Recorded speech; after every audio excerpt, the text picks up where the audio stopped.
I once sat in on a final project for business majors at a Christian university, and the students were presenting their numbers about fake businesses they ran for the project.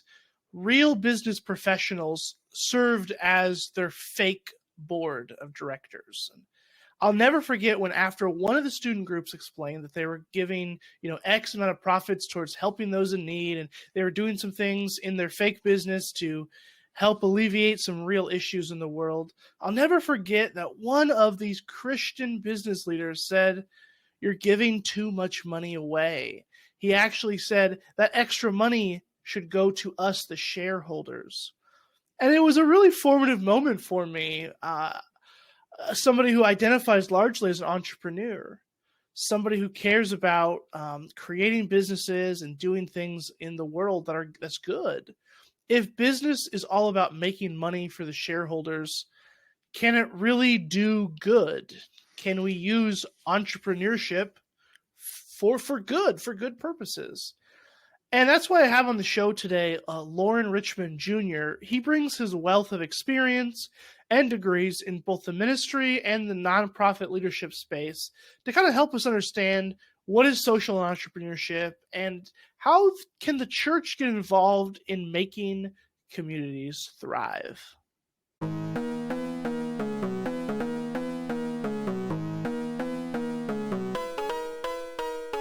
Welcome to Theology Meets World, hosted by me, Jake Doberenz.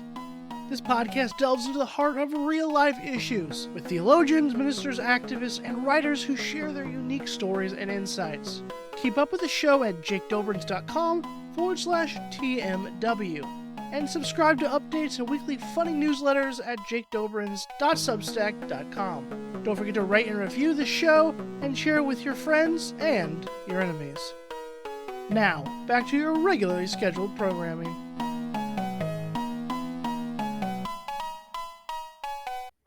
Hey, Loren, glad you're here. Yeah, thanks for having me. Absolutely. We have chatted many times before, and we've had the roles reversed as well, where I've been on your podcast, Future Christian. Now you get to be in the hot seat. Yeah, thanks. So can I react to your story here? Absolutely. So, of course, what comes to mind is the classic economist Milton Friedman, who his point was largely that the highest good of a business is to return money to its shareholders. So certainly, these Christian leaders that you're remembering were very much schooled in the Milton Friedman frame of thinking. And also, more practically speaking, like the laws are such that businesses are required to maximize returns for their shareholders. So it does create, I guess, in some people's minds, a conflict of interest is what really is the best good from a business. Yeah, it's a story I tell today because it helps kind of raise some of those questions, helps me think through some things. And it's tough. There's not really an answer. And I'm not really saying, oh, those business leaders are bad or, something like that. It's just, oh, that's one way to do business, I suppose. Yeah, and I'll say, I think I imagine we'll come to this in our conversation about the value and ultimate goal of profit as a final end. I'm certainly not one. There are many on far the left of me who would really denigrate profit-seeking, profit motives. I understand, wanting to make money, I don't think is a horrible thing. And I understand that sometimes there can be a disincentivation for trying business ventures because the profit's just not there. It's just not worth the effort. A silly example that I use that comes to mind for me is I have officiated high school sports for many, many years. And I don't do it as much because it's frankly just not worth the effort for the amount of money I'm going to get back. Getting yelled at by fans and parents and coaches and having a long drive and running around and getting sweaty for 2 hours, to make $75, $80 it's kind of like, it's just not worth my effort, my time and effort. So I think there's something to be said for that profit motivation being one of those metrics. I don't think it should be the only metric, but I understand it as a motivation. Yeah, understandable. And we'll get to some of that later if you want to flesh that out more. Yeah. But let's go back to the beginning, at least the beginning of your adulthood, because Loren, you enrolled at a Bible college at 18 to earn a theology degree, but your mom was not exactly thrilled with your choice. Why wasn't your mom a fan of your degree choice, and how did you come around to her wisdom like 20 plus years later? Yes, I remember this, sitting in the gymnasium at the college, going through freshman enrollment with my advisor, and I was going for a youth ministry degree because that's what I wanted to do. And she was trying to get me into some sort of business slash, ministry degree. And I didn't want to do it because I wanted that title of youth ministry degree. And I think she was, if I remember correctly, it was like a Christian education slash business co-degree. And frankly, it would have been probably a lot better than what I got, just for the practical purpose of 20 years later, I began, and I think hard to do the math exactly right, but it was, I think, 20 years later where I finished a MBA with a nonprofit emphasis. And it was really based on a couple motivations. A is I thought, like, the where church and ministry is headed, you need a broader skill set. And two, I wanted a more marketable degree. Like, I have two basically ministry degrees. I have that Bible college degree and I have a seminary degree. And the fact of the matter is, like, there's a book called Stuck by Todd Ferguson and Josh Packard, and they quote some pastors in there with, trying to get non-church ministry jobs. And someone says, like, and it's true, like, people look at you with a seminary degree like you went to Hogwarts or something. Like, they don't know what to do with it. That is understandable. As somebody with a bachelor's of biblical studies and a master's of theological studies, weirdly doesn't open doors in the corporate world. So strange. Jake, let me ask you this if I can. Sure. So my degree is technically youth ministry and Bible. And I had a resume coach I was working with, try to make my resume look a little better, flash it up. And she said, hey, can we change that to biblical studies? And someone else told me that Bible and biblical studies are not the same thing, and I was being disingenuous by changing my degree on my resume to that. What do you think? I would say they're the same things. I don't know. It is funny, like, my degree is actually biblical studies, but a lot of my friends opted for the Bible and ministry degree, which you just had to take a little bit more a little more ministry classes. Interesting. I just took really mostly the strictly textual stuff. Okay. And then same with my Master of Theological Studies. It was mostly just the academic-y stuff, not the actual practical stuff. So I'm even worse than you. I didn't even really get a lot of ministry training, anything that would really help me.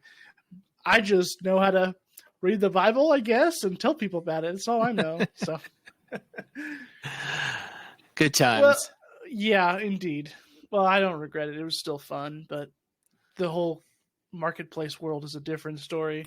Right. But how about you tell us kind of your story about that transition? You're doing ministry, you're in church leadership, and then you kind of jump to nonprofit leadership. Can you kind of talk about that transition and what role your faith kind of has played in all that? Well, I'll be really practical. Like, this is more a move of necessity financially more than anything. In many contexts, I don't know what your listenership is exactly, Jake, but I think this is true in many church contexts, regardless of the denomination or theological perspective. Like, church is increasingly a hard place to make a good living. I live in the Denver metro area, so it's just real hard to make a good living at a church. So that's really what's necessitated my move, strictly speaking. that being said, I do think there's a lot of opportunities and options you can do in a broader nonprofit field that sometimes churches are just like really wary to engage in. I mean, obviously, like we're going to talk about today, social entrepreneurship and things like that are some things that churches, for good reason, may just be like, hey, this is beyond what we can tackle. So. Yeah, no, I think that's very understandable. And I imagine in a lot of context, you'll find that it's hard to make a living. The pay isn't always that great. Yeah, and I've just realized, like, I really want to work for places that have a moral or ethical mission behind what they do. Again, we talked about profit as an incentive for good or bad. Profit has not, probably, I'll say it this way, money has not been enough of an incentive for me sometimes in my work, where I think I should have probably valued myself a little bit more, especially in some ministry contexts. But also, it's just not the primary driver of my life. So it's just not what gets me out of bed in the morning.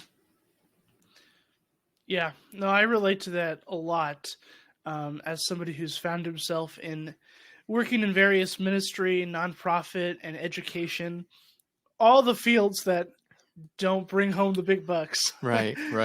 And as much as I, would like that real fancy paycheck, I very purposely do not make the decisions to go into those spaces because that wouldn't fill me up.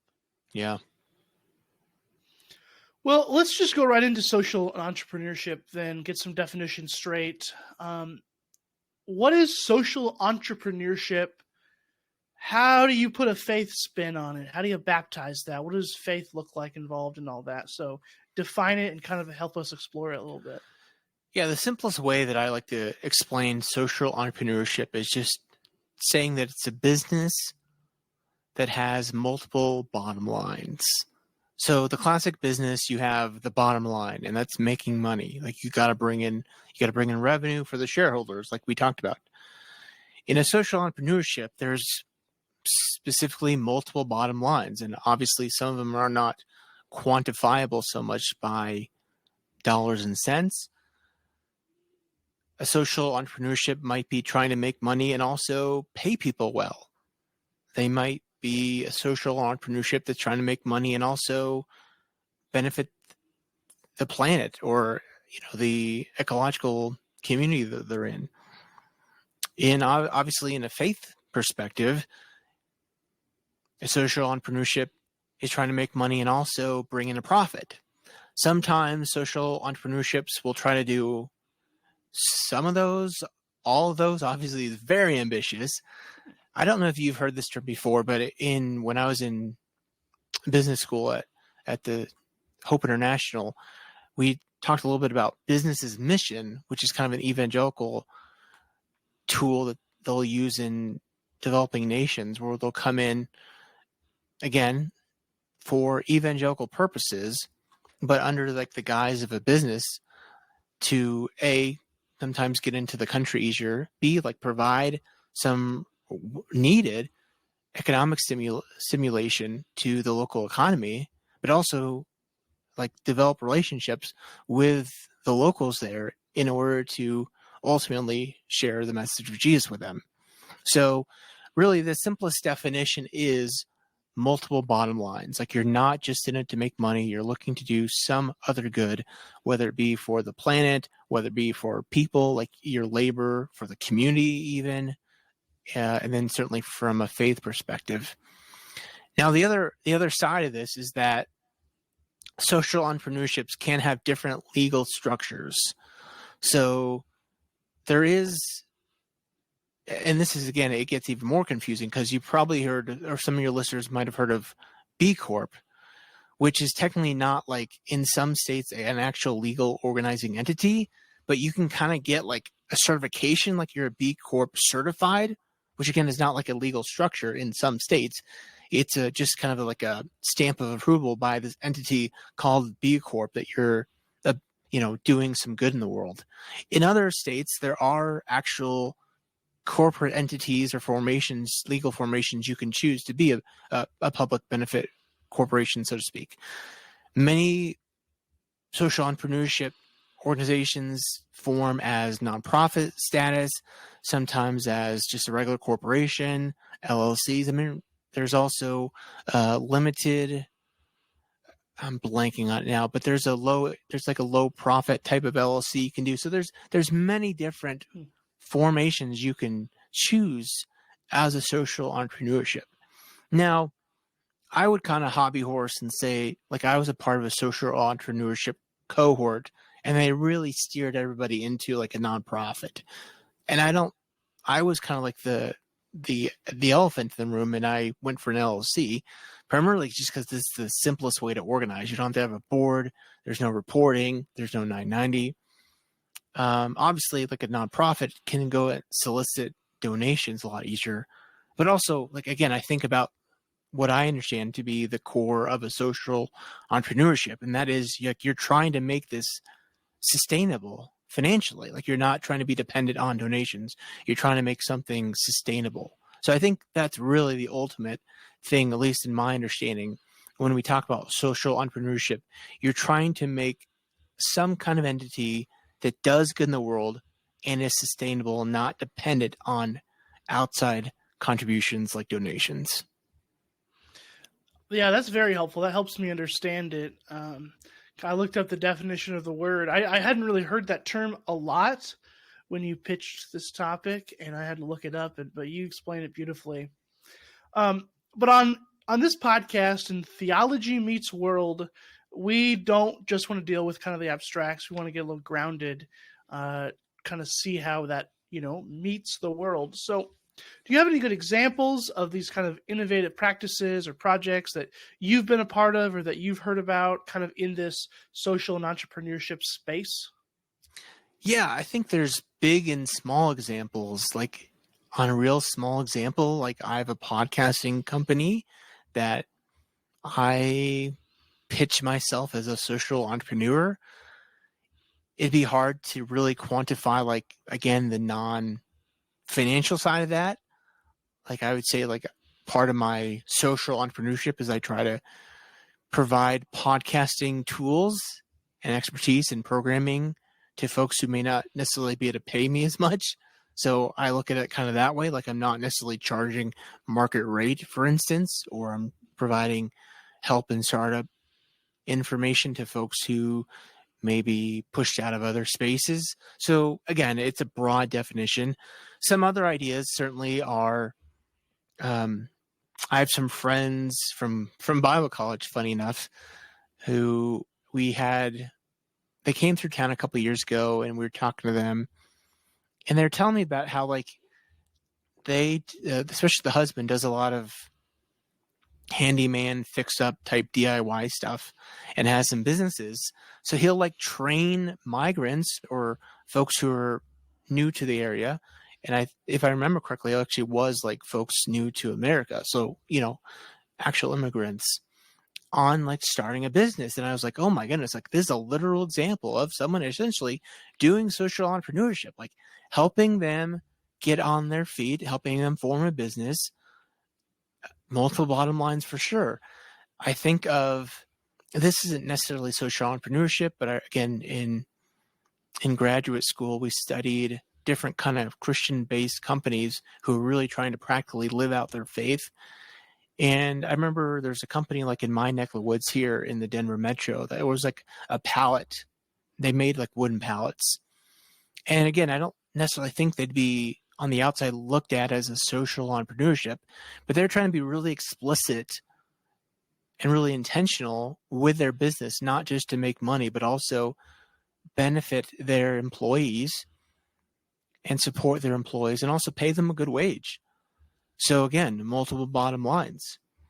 And so I think there's the sky's the limit, really, as far as what you can do with social entrepreneurship. I think what I do want to say here, and you don't have a question to this, so if I can add this in, I think the real challenge with social entrepreneurship is that most businesses fail, right? Like, a lot of businesses fail, and it's hard to make a successful business. It's hard to make money, and creating those multiple bottom lines kind of squeezes your margins even thinner. So I think that's one thing to be aware of. Another is, I can't remember this where it comes from exactly, but I think this was like in the Harvard Business Review or one of these kind of like high-end business reviews. There was an article about like a social entrepreneurship, and this nonprofit was making salad dressing. And they calculated the cost and said, hey, we can make this salad dressing for only $3 and something, $3 and change a bottle. Obviously, very economical, very competitive on the market. Well, someone went in there and actually did a real outside analysis of what it actually costs to make that bottle of salad dressing. And it was something like $90 a bottle. So I think there's often in nonprofit world, in social entrepreneurship world, I wouldn't say they're externalities, but they're unaccounted for costs that we really don't think about. There's staff that are contributing that you're not really thinking about, their wages, there's the overhead and the cost of the building. I mean, there's all these different inputs that are not often fully accounted for. And I think that can be the biggest challenge is when you think about the end of the day, like, sure, you may be selling a bottle of salad dressing for $5, let's say, and you're thinking, oh, we're getting $1.50 return. Well, when you think about the actual costs going into that bottle of salad dressing, to say with example, like you're losing money hand over fist. Well, thank you for kind of exploring those challenges. I think that's important for us to be aware of, certainly. And you went off script, so I'm going to go off script a little bit. I'm wondering if you could kind of speak to how you've seen churches interact in the social and entrepreneurship space, in the good and the bad, and maybe how we can kind of do better. You're a guy who loves the church, and I hope we'll talk about that a little bit more here in a second, but kind of tell us how churches intersect in this space. Yeah, that's a good question, because I think some really simple things come to mind is like childcare, I think, is a great example of a social entrepreneurship. There's obviously some bottom line benefit, and there's also some community benefit, especially if you're in a community like most communities, it seems like, where childcare is at a premium, there's high costs, people need somewhere for their kids to go while they work. Like, to me, that's a classic social entrepreneurship definition. Now, again, if we're thinking about the ways that can go off the rails, is I think this happens in my context, like in a mainline Protestant church context, in a liberal church context, progressive, whatever word you want to call it. And this is my bias, kind of like we talked about. I care about the church and think church should be a priority. I think social entrepreneurship can kind of become the tail that wags the dog in some context. Like, I worked at a church that had a preschool, did a lot of building rental, like made a ton of money to support the budget. But it really seemed like when push came to shove, like what really mattered was the childcare, was the preschool, was the, there wasn't really a lot of, at least from my perspective, like enough critical thinking about like how does this impact the ministry of the church. Now, again, this is my bias. There's some that would say like that it all is like someone like Mark Elsden, who's a Lutheran leader in this space and has done a lot more than me for sure on social entrepreneurship and nonprofit leadership. He's certainly of the mindset, I had him on my pod, that any kind of social good is the work of the church. And I don't disagree. My bias is just that the work of the church, first and foremost, in my opinion, should be worship and prayer and discipleship. So I think that's just the only real, I hate to say the word danger, but challenge or limitation. I'm so with you there, and it's really, really difficult to explain that to people because it seems like we have to pendulum swing in one way or the other. There's one side that's like, nail over the windows. We can't let anybody else in. And, right. And then there's the other side that's like, break open those doors and we're doing all sorts of stuff. But then there are many places that are balancing it well, that can do the ministry of Jesus and do good for the community. Yeah, I was actually listening to Tom Rainier, of all people, the Southern Okay. Baptist guy, and he was talking about, again, Christian schools and churches. Yeah. You wouldn't, I mean, by its I've broad worked at definition, yeah. right? A Christian school could be considered a social entrepreneurship. But he was making the point that if the church leadership and the school leadership are not in alignment, like they can easily be detracting from each other's mission. And again, I just got an email the other day about a church job that has a Christian school attached, and like the first question I asked was like, who is head of staff? Like, I don't think it'd be a good practice to have two co-equal things. Like, I think it's important to be clear on whose mission is priority, because eventually there's going to come a point where push is going to come to shove, where some difficult decisions got to be made about whose mission is priority. So maybe at least have that clear about, if you're a church that's doing social entrepreneurship, like whose mission is, like whose mission is going to come first. Like if you're social entrepreneurship and you're meeting in a church space, and let's say you're selling some widgets or gizmo, whatever, gadgets or gizmos, and all of a sudden a big rush comes in and you need to work overtime and spill over into the sanctuary. Like, if what really matters is getting those gadgets and gizmos out the door, you're going to say, hey, Sunday morning worships, you're going to have to figure something else out to do. Whereas if worship is the priority, you're going to say, hey, we're going to delay our customer's order, and that's just going to be okay. Yeah, you're right. And I always encourage ministries, businesses, leaders, or whatever to have a very clear mission statement so we know what we're about, because when push comes to shove, what are you actually about? What are the priorities here? Right.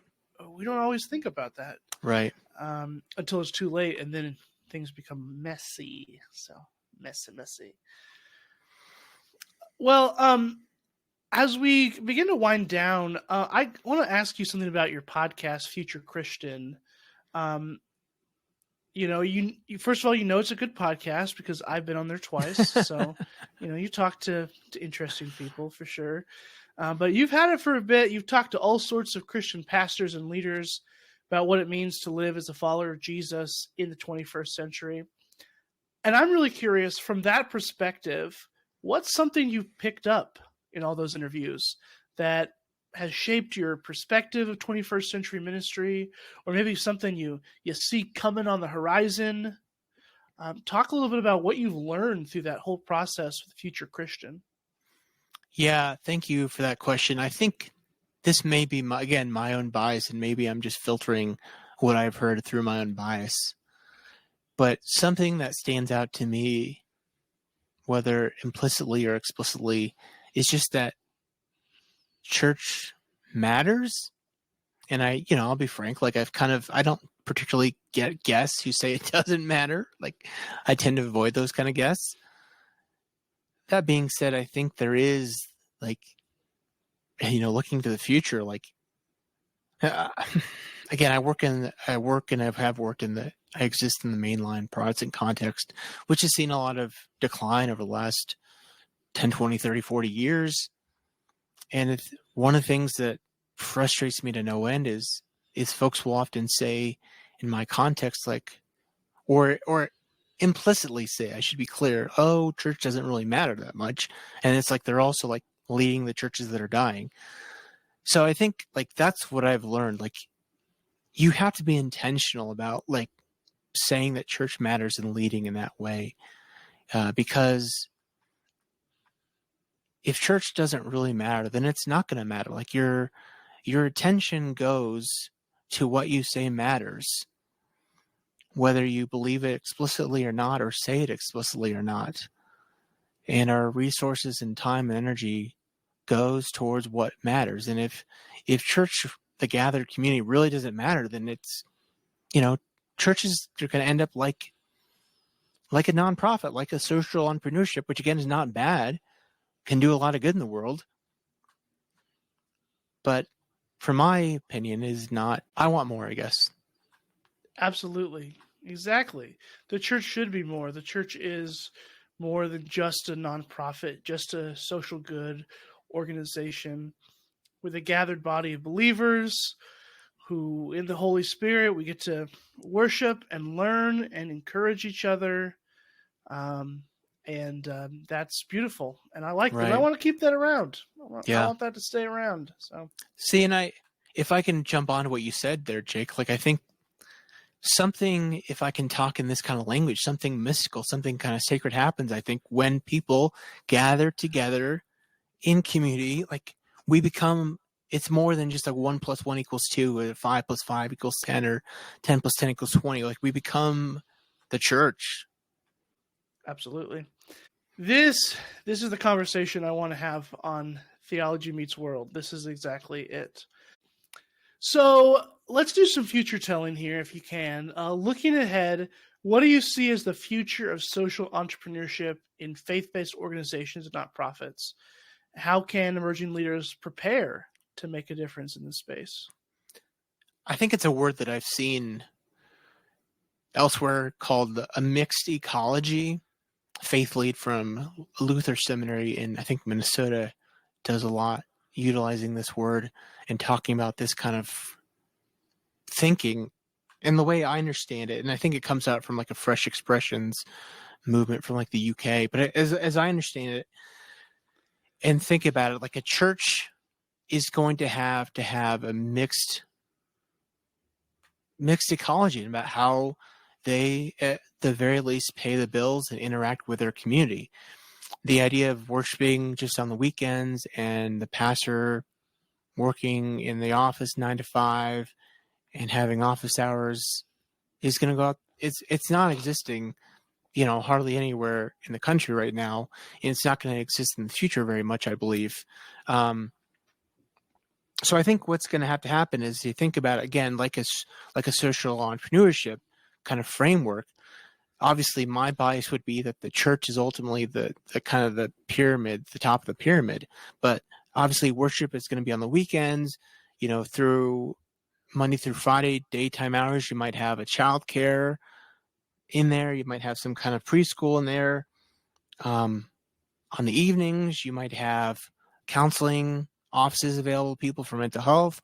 You might have some kind of community organizing. Or again, you could have some other kind of social entrepreneurship, profit-seeking business in there during the week. But there's going to have to be many different kind of wheels spinning to pay the bills, to be frank. And also, I think it's a good way to engage with your community. I think the real danger or challenge is going to be for leaders managing all that. Like I literally just talked with a leader from Texas, I think, who was doing amazing, incredible work. Mental health, food pantry, all sorts of critical community benefiting needs. But he just burned out because it was too much and there wasn't enough people on staff and he was just overloaded. So I think, as great as it sounds to be like, oh, we're going to have a worship service and we're going to have a childcare and we're going to have a social entrepreneurship, we're going to have counseling, like those are all things that are going to end up on the leader's desk at some point. And that's a lot to manage. Absolutely. And I agree with your vision. I've been a huge proponent of bivocational, co-vocational ministry as well as another way to kind of solve some of those issues. Mm-hmm. I agree. That's kind of where we're headed. Well, Loren, let's get to the final question, the one that everybody gets. And I want to know, before we end, leave this audience with just one practical action they can do right now to live their faith fully for Jesus. What challenge do you offer our listeners to put into practice this week? I think it's listening. I think listening is so undervalued, but also incredibly important.